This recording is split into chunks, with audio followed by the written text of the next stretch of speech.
Hey guys, it's Bro You Whack, and I am depressed. Not because I'm an Overwatch player, that's just the gimme, but because Blizzard decided to nerf my pride and joy Juno down into the ground with yesterday's update. Today we're going to be looking at all of the hero changes that came with yesterday's update that confused a lot of people. They're wondering why they nerfed the heroes that they did, buffed the heroes that they did, and also just completely ruined the brand new hero Juno that a lot of people thought was perfect. But before I get started, be sure to comment down below what you think about the Season 12 hero changes, especially you Mercy mains, because it seems like for once, y'all are happy with the changes that your favorite hero got. But first, we gotta look at the tank changes, which includes D.Va, Orisa, and Zarya. At least two of the three heroes are very prominent in the meta. Now, in the case of D.Va, she is getting a very small change, where they're reducing the maximum duration of defense matrix from 3.5 seconds to 3 seconds. So, a pretty small and minute change for a relatively powerful hero. And while I'd love to say the same for Orisa, it really can't be said, because this is when people start to scratch their head and wonder, why are they gonna be increasing the impact damage to her javelin, buffing it from 60 impact damage to 80 impact damage? And more so when you look at the Zarya changes, where they're gonna be buffing her secondary fire, where they're gonna be increasing the minimum damage from 47 minimum damage to 55, and increasing the maximum damage when you're fully charged from 95 to 110. And it's really that Zarya buff that just leaves me wondering. It's like, okay, it's not like Zarya was in the trenches. It's not like she was someone like, I don't know, like Doomfist or whatnot, that desperately needed that buff. But on the flip side, why are they changing these heroes and not focusing on a hero like Mauga, who is still terrorizing the meta? Now, while Mauga is not the #1 go-to tank, I would say that would mainly go to Reinhardt, who I think is in a well-deserved spot right now.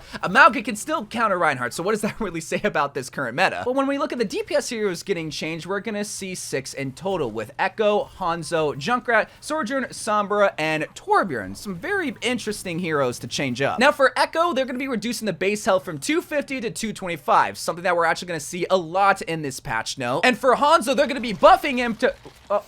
no, I lied. They're actually going to be nerfing Hanzo, reducing his base health from 250 to 225.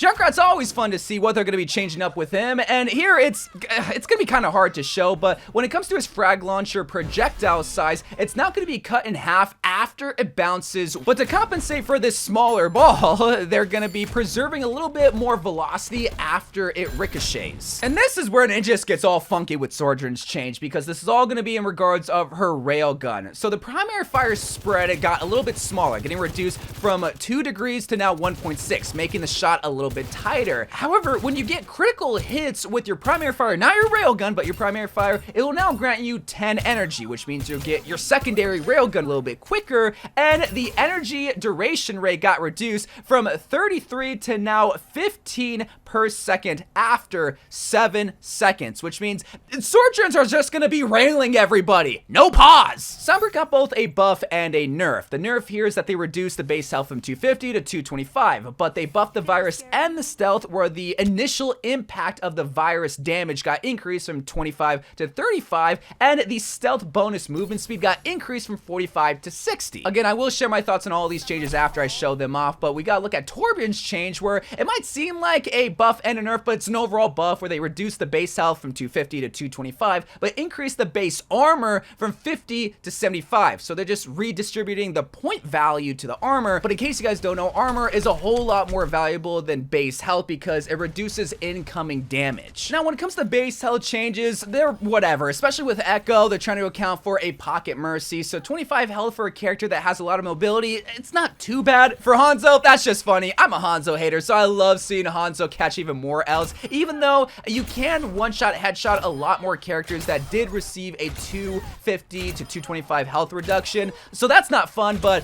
for Hanzo, you're gonna be dying a lot quicker. But for Sombra specifically, I feel like this is an overall nerf. Now, if you're a Sombra main that is a lot more conservative, like you don't wait to the very last second to escape out of a fight, then this can be somewhat beneficial. But from my experience, oftentimes whenever I see a Sombra escape, I just shoot them once, and that stealth benefit is not not gonna matter because they're not gonna go into stealth, and because they have 25 less health, they're gonna be so much easier to kill. So that's why I think it's an overall nerf, but again, it might be just dependent on your playstyle with Sombra. But supports is when things just get so wild when it comes to the changes, because we got Illari, Juno, Kiriko, Lifeweaver, Mercy, Moira, and Lucio all in the chopping block for hero changes. Illari is probably the simplest when it comes to the hero changes because they're going to be reducing the maximum ammo in a rifle from 16 to 14, but also reducing the environmental collision size for Captain Sun Ultimate from 0.15 meters to 0 meters. Kind of hard to show off. We're going to save Juno for last and skip ahead to Kiriko because these changes are just funny, man. So they're going to be decreasing the headshot multiplier for her kunai from 2.5 to 2 times,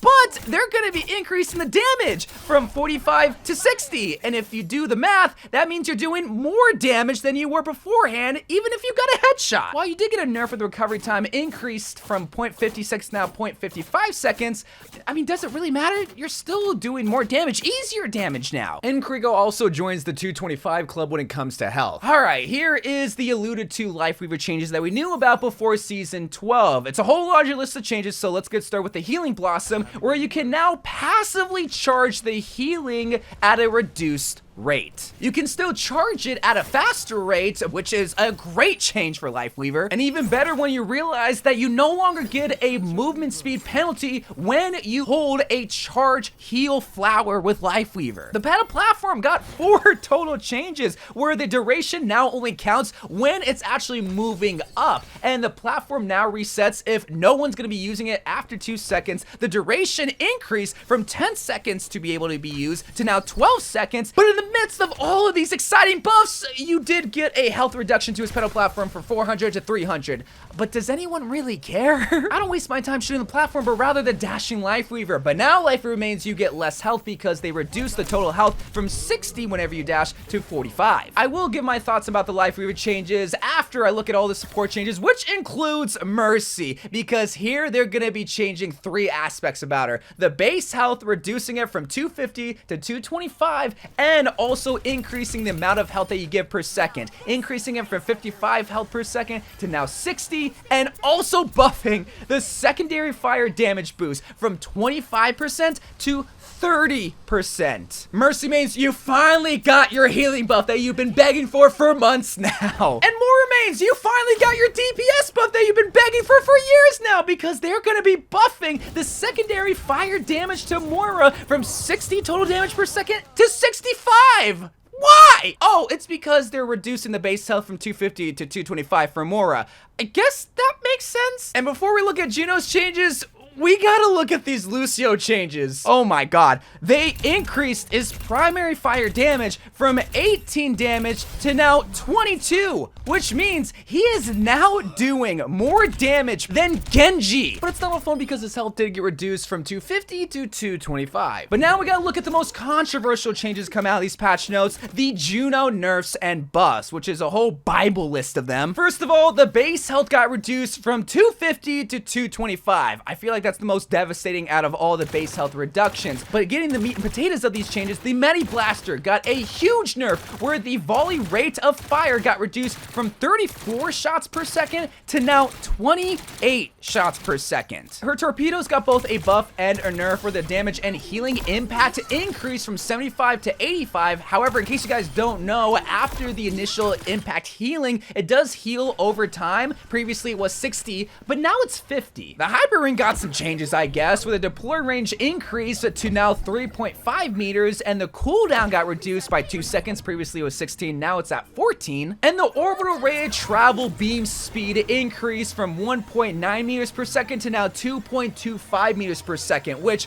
on paper might seem like a buff, but I don't know, I feel like it's a nerf, because I would rather that thing be stationary, because oftentimes I feel like it just leaves my proximity along with my teammates. Out of all the support changes, Mercy I feel like got the best best one. I feel like it's balanced. I feel like it's good for the hero. She has a lot of mobility, but it needs to be killed whenever she's pocketing like a Pharah or Echo. The Lifeweaver Changes, I like the healing passive. That's really good, but the pedal platform, bro, they're continuously trying to buff and make it work, but the only person that I feel like benefits from the platform is Lifeweaver himself. I never use the platform, mainly because I already stand on high ground by myself. I don't need to be standing 30 feet in the sky just to be able to get shot from like a Widowmaker, you know what I mean? But then when you look at Lucio and Moira's, and especially Juno's change, I'm just wondering, like, why? I understand with Lucio, okay, he's in a really bad spot, but the thing is, like, this influences more Reddit Lucio play, which I absolutely hate. This influences more DPS Moira play, which everyone absolutely hates. And these Juno changes, they just suck. I hate these changes. Like, they completely ruined Juno with these changes, where beforehand, she was perfect. She doesn't do enough healing, the torpedoes blow, and she just gets easily targeted and dies so quick because she has no way to self-heal. Yeah, she has ways to escape, but if you get caught with your pants down by like a Winston or whatnot, you're going down because you have such little health. And that's just a snippet of my frustration with the Season 12 changes. Are they the worst changes? I wouldn't say so, but I don't know, man. They're just so confusing, especially those support changes, but maybe I'm in the wrong here. Maybe you guys can comment down below what you think about these changes. Maybe they're the greatest of all time, but me personally, especially with Juno, bro, can you just reverse the changes, please? I'm begging you. She was gonna be my new main, my girl, and now she's almost useless. Almost, not completely, but I don't know. We will see at the mid-season patch if they actually decide to change some of these heroes, or maybe in the next week or two. But until then, I love you guys. Thank you guys for watching. More Overwatch 2 videos to come, and bye.